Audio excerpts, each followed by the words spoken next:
चला जाणून घेऊयात 25 मिनिटात 50 बातम्या. सुरुवात करूया. खारघरच्या टाटा रुग्णालयात कर्करोगावर उपचार घेणं अधिक सुकर होणार आहे. टाटा रुग्णालयातील बेडची संख्या 150 वरून थेट 930 पर्यंत वाढवण्यात आली आहे, तर कर्मचारी संख्या 1000वरून 2405 पर्यंत वाढवल्यामुळे कर्करोगाच्या रुग्णांना उपचार मिळणं सोपं होणार आहे. नवी मुंबईतील एपीएमसी बाजारात नवीन लसूणाची आवक सुरू झाली. आतापर्यंत 3 लाख गाड्या दाखल झाल्या असून लसूणाच्या घाऊक बाजारातील दरात 10 रुपयांची घसरण झाली. त्यामुळे आता प्रति किलो 20 ते 95 रुपयांना लसूणाची विक्री होते. उद्या रेल्वेच्या मध्य आणि हार्बरवर मेगा ब्लॉक घेतला जाणार आहे. मध्य रेल्वेवरील रूळ, ओव्हरहेड वायर आणि सिग्नल यंत्रणेच्या दुरुस्तीसाठी हा ब्लॉक असणार आहे. मध्य रेल्वेवर विद्याविहार आणि ठाणे अप आणि डाऊन 5व्या-6व्या मार्गिकेवर सकाळी 11 ते दुपारी 3:30 वाजेपर्यंत मेगा ब्लॉक असेल. महाराष्ट्र राज्य रस्ते विकास महामंडळाने उद्या मुंबई ते पुणे द्रुतगती महामार्गावरील कळंबोली गावाजवळ ओव्हरहेड गॅन्टी उभारण्याचं काम हाती घेण्याचा निर्णय घेतलाय आणि त्यामुळे कळंबोली गावाजवळील पट्ट्यातील वाहतूक दुपारी 12 ते 3 पर्यंत सुरू राहणार असून नंतर ती पर्यायी मार्गावर वळवली जाईल. अपेक्षेपेक्षा अधिक खर्च झालेल्या गृहप्रकल्पांची तपासणी करण्यास महारेराने सुरुवात केली आहे. पहिल्या टप्प्यात 12 प्रकल्पांना नोटीस देण्यात आलेल्या आहेत. अशा 300हून अधिक प्रकल्पांची यादी तयार करण्यात आली असली तरी 40 ते 45 प्रकल्पांची छाननी होणार आहे. गोकुळकडून दूध विक्री दरात वाढ करण्यात आल्यानं ग्राहकांना याचा फटका बसलेला आहे. राजधानी मुंबईत म्हशीच्या दूध दरामध्ये 3 रुपयांची वाढ करण्यात आली, तर गायीच्या दुधात 2 रुपयांची वाढ करण्यात आली आहे. 10वी-12वी परीक्षांमधील पेपरफुटी टाळण्यासाठी महाराष्ट्र राज्य शिक्षण मंडळाने मोठा निर्णय घेतलाय. 10वी-12वी बोर्ड परीक्षेच्या प्रश्नपत्रिका विद्यार्थ्यांना 10 मिनिटे आधी मिळणार नाही. परीक्षांमधील पेपरफुटीच्या पार्श्वभूमीवर राज्य शिक्षण मंडळाने हा निर्णय घेतला.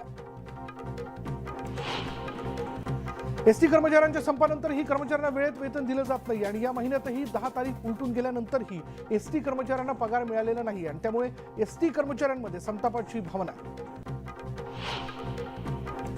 भिवंडीच्या गैबीन नगरमधील मुख्य पाईपलाईन फुटल्याने लाखो लिटर पाणी वाया गेले. रात्री उशिरा पाणी थांबवण्यात कामगारांना यश आलं असून आज भिवंडी शहरातील 40% भागात पाणी पुरवठा बंद राहणार असल्याची माहिती पालिका प्रशासनाने दिली.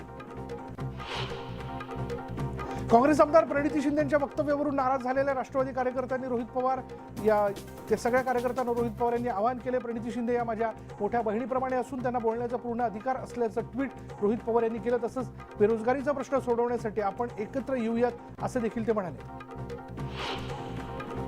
काँग्रेस आमदार प्रणिती शिंदेंना राष्ट्रवादीचे आमदार रोहित पवार यांनी प्रत्युत्तर दिले. सोलापूर लोकसभेच्या जागेसंदर्भात मी कोणताही दावा केला नव्हता, केवळ सर्वसामान्य कार्यकर्त्यांच्या भावना मी बोलून दाखवल्या असंही रोहित पवारांनी म्हटलंय. पत्रकार शशिकांत वारिसे अपघात मृत्यू प्रकरण अतिशय गंभीर असल्याचं उपमुख्यमंत्री देवेंद्र फडणवीस यांनी म्हटलंय. या प्रकरणाची सखोल चौकशी करून गुन्ह्याचा हेतू काय आहे, अजून कोण आहेत याची चौकशी करण्यात येणार आहे आणि हा खटला संपूर्ण फास्ट ट्रॅकमध्ये नेणार असल्याचं त्यांनी म्हटलंय. मुख्यमंत्री एकनाथ शिंदे आज कोल्हापूर दौऱ्यावरती असून दुपारी 12:30 वाजता ते कणेरी मठ इथे अदृश्य कार्ड सिद्धेश्वर स्वामींची भेट घेऊन कार्यक्रम स्थळाची पाहणी करणार आहेत. त्यानंतर ते माध्यमांशी बोलतील.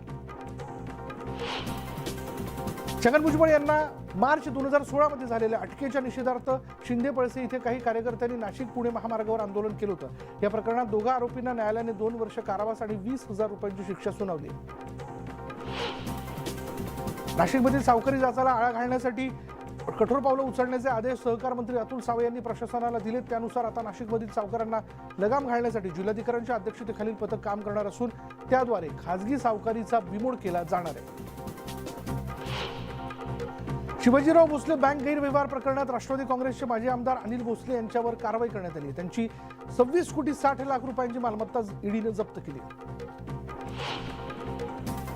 नाशिकमध्ये भाजप कार्यकारिणीची बैठक सुरू असून आज या बैठकीचा दुसरा दिवस आहे. या बैठकीला राज्यातील 23 खासदार, राज्य मंत्रिमंडळातील मंत्री, प्रदेश पदाधिकारी, जिल्हाध्यक्ष, कोर कमिटीचे पदाधिकारी उपस्थित राहणार आहेत. रविकांत तुपकरांनी दिलेला अल्टिमेटम आज संपणार असून त्यांनी आज जिल्हाधिकारी कार्यालयासमोर आत्मदहनाचा इशारा दिला. आत्मदहनाचा इशारा देऊन तुपकर भूमिगत झाले होते. पोलिसांना गुंगारा देऊन ते जिल्हाधिकारी कार्यालयाजवळ येण्याची शक्यता आहे. पंतप्रधान नरेंद्र मोदी यांच्या सभागृहातील भाषणादरम्यान विरोधकांचा गोंधळ चित्रित केल्याप्रकरणी काँग्रेस खासदार रजनीताई पाटील यांना निलंबित करण्यात आले. उर्वरित अधिवेशनासाठी त्यांच्यावर निलंबनाची कारवाई करण्यात आली आहे. त्यांचं निलंबन करण्याची सत्ताधारी पक्षाने मागणी केली होती. गंगाखेड विधानसभा मतदारसंघातील आमदार रत्नाकर गुट्टेंविरोधात 409 कोटी रुपयांच्या कथित बँक फसवणुकी प्रकरणी गुन्हा दाखल करण्यात आलाय. गंगाखेड शुगर अँड एनर्जी लिमिटेडवरही गुन्हा दाखल करण्यात आला. राज्यपाल भगतसिंग कोश्यारींच्या कोल्हापूर दौऱ्याला शिवसेना उद्धव बाळासाहेब ठाकरे पक्षाने कडाडून विरोध केलाय. आज कोल्हापुरात उद्धव ठाकरे पक्षाचे समर्थक जेलभरो आंदोलन करणार आहेत. उद्या मुख्यमंत्री आणि उपमुख्यमंत्री पोहरादेवी इथं 593 कोटींच्या विकास कामांच्या भूमिपूजनासह संत सेवालाल महाराजांच्या पुतळ्याचं आणि सेवा ध्वजाचं अनावरण करणार आहेत. यासंबंधी आज आढावा घेऊन संजय राठोड पत्रकार परिषद घेण्याची शक्यता आहे. युवासेना प्रमुख आदित्य ठाकरे यांनी तामिळनाडूचे मुख्यमंत्री एम के स्टॅलिन यांची भेट घेतली. तामिळनाडूचे मुख्यमंत्री एम के स्टॅलिन यांच्या निवासस्थानी ही भेट झाली. यावेळी श्री करुणानिधी आणि बाळासाहेब ठाकरे यांच्या भेटीची स्मृती एम के स्टॅलिन यांना त्यांनी भेट म्हणून दिली. नवी मुंबई इथल्या देशस्थ मराठा भवनामधील भव्य नूतन सभागृह आणि रघुनाथ महाराज मंदिराचा उद्घाटन सोहळा नवी मुंबईमध्ये आयोजित करण्यात आला. देशस्थ मराठा भवनातील नूतन सभागृहाचं उद्घाटन राष्ट्रवादी काँग्रेसचे अध्यक्ष शरद पवार यांच्या हस्ते करण्यात येणार आहे. विरोधी पक्षनेते अजित पवार आज पैठण दौऱ्यावरती असून पैठणमध्ये होणाऱ्या शेतकरी सभेला ते उपस्थित राहणार आहेत आणि त्यानंतर वैजापूरमध्ये रॅलीचं आयोजन करण्यात आलंय. माजी गृहमंत्री अनिल देशमुख आज 21 महिन्यांनंतर नागपूरमध्ये दाखल होणार आहेत. त्यांच्या स्वागतासाठी नागपुरात जय्यत तयारी केली जाते. उद्योगमंत्री उदय सामंत सोलापूर दौऱ्यावरती आहेत. या दौऱ्यात ते जिल्हा औद्योगिक विकास महामंडळ उद्योग विभागाचा आढावा घेणार आहेत. कसबा पेठ आणि चिंचवड पोटनिवडणुकीसाठी काँग्रेसच्या स्टार प्रचारकांची यादी जाहीर करण्यात आली. या स्टार प्रचारकांमध्ये एच के पाटील, नाना पटोले, बाळासाहेब थोरात, पृथ्वीराज चव्हाण आणि अशोक चव्हाणांचा समावेश आहे. जावेद अख्तर प्रकरणी आज सर्वोच्च न्यायालयात सुनावणी होणार आहे. जावेद अख्तर यांना आज कोर्टात उत्तर देण्याचे आदेश देण्यात आले होते आणि जावेद अख्तर यांनी RSS बाबत केलेल्या वक्तव्य प्रकरणी ही सुनावणी होणार आहे. प्रणिती शिंदेने रोहित पवारांबाबत केलेल्या विधानानंतर राष्ट्रवादी युवक काँग्रेस आक्रमक झाली असून पुण्यात रोहित पवारांच्या समर्थनार्थ घोषणाबाजी करण्यात आली. MPSC परीक्षा अभ्यासक्रमात बदल केल्याच्या निषेधार्थ 4ही कृषी विद्यापीठातील कृषी अभियांत्रिकी विद्यार्थ्यांचं आंदोलन अजूनही सुरूच आहे. सरकारला जाग येत नाही तोपर्यंत आंदोलन सुरू ठेवण्याचा निर्धार विद्यार्थ्यांनी केला.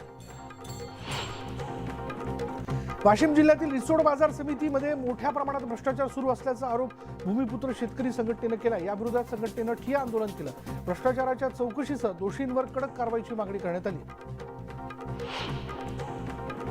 वंदे भारत रेल्वेचं शिर्डी साईनगर रेल्वे स्थानकावर रात्री ढोल ताशाच्या गजरात आणि सरी चौघड्याच्या सुरात स्वागत करण्यात आलं. यावेळी शिर्डी ग्रामस्थ आणि साईबाबा संस्थांकडून ट्रेनमधून आलेल्या भाविकांना शाल आणि पुष्पगुच्छ देण्यात आले. मुंबई ते सोलापूर वंदे भारत एक्सप्रेसचं सोलापुरात पुष्पवृष्टी करत स्वागत करण्यात आलं. सोलापूरकरांनी ढोल ताशांच्या गजरात वंदे भारत एक्सप्रेसचं सोलापूर रेल्वे स्थानकात स्वागत केलं. मुंद्याहून नागपूरला 31 जनावरांची तस्करी होत असल्याची माहिती मिळताच पोलिसांनी कारवाई करत या जनावरांची सुटका केली. तर पोलिसांनी ट्रक चालक कुंदन शहारेवर गुन्हा दाखल केला. थायलंडच्या 110 भिक्खूंनी परभणी ते चैत्यभूमी पदयात्रा काढली आहे. तथागत बुद्धांचे अस्थिधातू कलश घेऊन हे भिक्खू 15 फेब्रुवारीला चैत्यभूमीवरती पोहोचणार आहेत. कल्याणच्या कचोरे गावातील गावदेवी मंदिरातील दिवे आणि त्रिशूलाची चोरी झाली आहे. ही चोरीची घटना CCTV कॅमेऱ्यात कैद झाली असून पोलीस चोरट्याचा शोध घेत आहेत. पनवेलच्या नेरे इथल्या सराफा दुकानाची भिंत फोडून चोरीचा प्रयत्न केल्याचा प्रकार उघडकीस झालाय. चोरट्याने लोखंडी पहारीच्या साह्याने दुकानाची भिंत पाडण्याचा प्रयत्न केला आणि या प्रकरणी पनवेल पोलीस ठाण्यात गुन्हा दाखल करण्यात आला. रत्नागिरीच्या दापोली तालुक्यातील पिसई वजरवाडीमध्ये एका बैलाने त्याच्याच मालकावर हल्ला केला. या हल्ल्यात 65 वर्षीय विठोबा घोले या शेतकऱ्याचा जागीच मृत्यू झाला. मावळच्या शिरगावमध्ये अल्पवयीन तरुणीचे फोटो एका तरुणाने तिच्या परवानगीशिवाय सोशल मीडियावर टाकून आक्षेपार्ह मजकूर लिहिल्याचं समोर आलं आणि या प्रकरणी आरोपी विरोधात गुन्हा दाखल करण्यात आला. सायन परिसरात एका टेम्पोचा अपघात झाला. टेम्पो चालकाला कमानीचा अंदाज न आल्यानं टेम्पो कमानीत अडकला आणि त्यामुळे या परिसरात काही काळ ट्रॅफिक जामही झाल्याचं पाहायला मिळालं. मुंबई अहमदाबाद मार्गावर सकवार इथे भरधाव कारचा भीषण अपघात घडला. ड्रायव्हरचं नियंत्रण सुटल्यानं भरधाव कार थेट डिवायडरला धडकली. या अपघातात दोघांचा मृत्यू झाला असून 2 जखमींवर मीरा रोड इथल्या खासगी रुग्णालयात उपचार सुरू आहेत.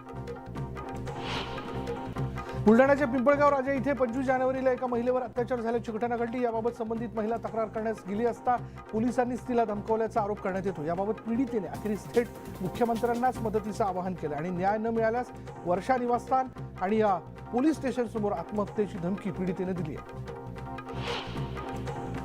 रत्नागिरी जिल्ह्यातील प्रसिद्ध दाभोळ बंदरात कस्टम विभागाकडून बेकायदेशीर डिझेल विक्री करणाऱ्या बोटीवर कारवाई करण्यात आली। या बोटीतून बेकायदेशीर डिझेलचा साठा जप्त करण्यात आला।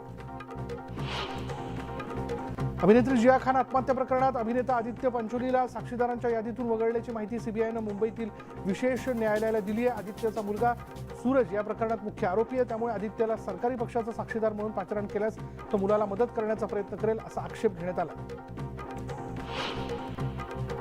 गोंदिया जिल्ह्याच्या तिरोडा तालुक्यातील बोरगाव आणि गायखुरी इथे अवैध दारू भट्ट्या पोलिसांनी उद्ध्वस्त केल्या। या कारवाईत पोलिसांनी कच्ची मोहफुलाच्या दारूसह एकूण 62,000चा मुद्देमाल जप्त केला। या प्रकरणी 2 आरोपींविरुद्ध कारवाई करण्यात आली। अकोल्याच्या मूर्तिजापूर शहरात मोकाट जनावरांचा मुक्त संचार वाढलेला असून एका पिसाळलेल्या घोड्याने उच्छाद घालत नागरिकांना चावा घेतल्याची घटना घडली। नागरिकांच्या तक्रारीनंतर नगर परिषद प्रशासनाकडून या घोड्याला जेरबंद करण्यात आलं। पाधी इथल्या महाकाय सिद्धी महागणपतीच्या प्राणप्रतिष्ठा सोहळ्यादरम्यान 1000 किलो पुष्पवृष्टी करण्यात आली। सिद्धी महागणपती सोहळ्यास मोठ्या संख्येने भाविकांनी उपस्थिती लावली होती। लग्न म्हटलं की हौस, मज्जा, आनंद, उत्साह अशा अनेक गोष्टी असतात। असंच काहीसं जळगावच्या अमळनेरमध्ये घडलंय। एका वरपित्याने आपल्या सुनेला हेलिकॉप्टरमधून सासरी आणलंय। आपलं अनोख्या पद्धतीने झालेलं स्वागत पाहून सून देखील भारून गेली। या अनोख्या वरातीची सध्या अमळनेरमध्ये चर्चा रंगली आहे। बीडच्या आष्टीतल्या हेवडगावमध्ये विठ्ठल रुक्मिणी आणि संत शिरोमणी सावता महाराजांच्या मूर्तीची प्राणप्रतिष्ठा करण्यात आली आहे। पारंपरिक टाळ मृदुंगाच्या गजरात गावातून मिरवणूक काढून प्राणप्रतिष्ठा करण्यात आली। नंतर पुन्हा एकदा 25 मिनिटं 50 बातम्यांमध्ये आपलं स्वागत। जाणून घेऊयात मनोरंजन क्षेत्रातल्या घडामोडी अगदी झटपट। अक्षय कुमार सध्या त्यांच्या आगामी सेल्फी सिनेमाच्या प्रमोशनमध्ये व्यस्त आहे। नुकतंच त्यानं नोरा फतेहीसोबत कुडियनी तेरी गाण्यावर रील बनवलाय आणि यातील नोरा आणि अक्षयची केमिस्ट्री नेटकरांच्या पसंतीस पडली आहे। 200 कोटींच्या फसवणूक प्रकरणातील आरोपी सुकेश चंद्रशेखरने अभिनेत्री चाहत खन्ना हिला 100 कोटी रुपयांची कायदेशीर नोटीस पाठवली। चाहत खन्नानं मीडियामध्ये आपल्या विरुद्ध चुकीची माहिती शेअर केली, त्यामुळे सुकेशनं नोटीस पाठवली।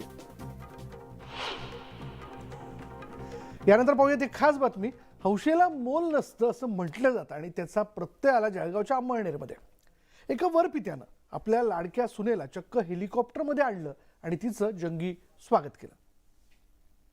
साधारणपणे लग्न समारंभात वरपक्षाची सरबराई केली जाते, त्यांच्या परिवाराचा मानपान केला जातो। मात्र मुलगा मुलगी समान मानून गोकलानी परिवाराचे प्रमुख बिल्डर सरजू गोकलानी यांनी आपल्या सुनेला खऱ्या अर्थानं घरची लक्ष्मी मानून हेलिकॉप्टरनं घरी आणलंय। हेलिकॉप्टर खाली उतरताच नववधूवर फुलांचा वर्षाव करण्यात आला। शिवाय संगीत, नृत्याच्या साथीनं वधूवराचं स्वागत करण्यात आलं। नववधूचं स्वागत पाहण्यासाठी महाविद्यालयीन विद्यार्थ्यांनी एकच गर्दी केली होती। फक्त नववधूच्या स्वागतासाठी सुमारे 4 ते 5 लाख रुपये खर्च करण्यात आले।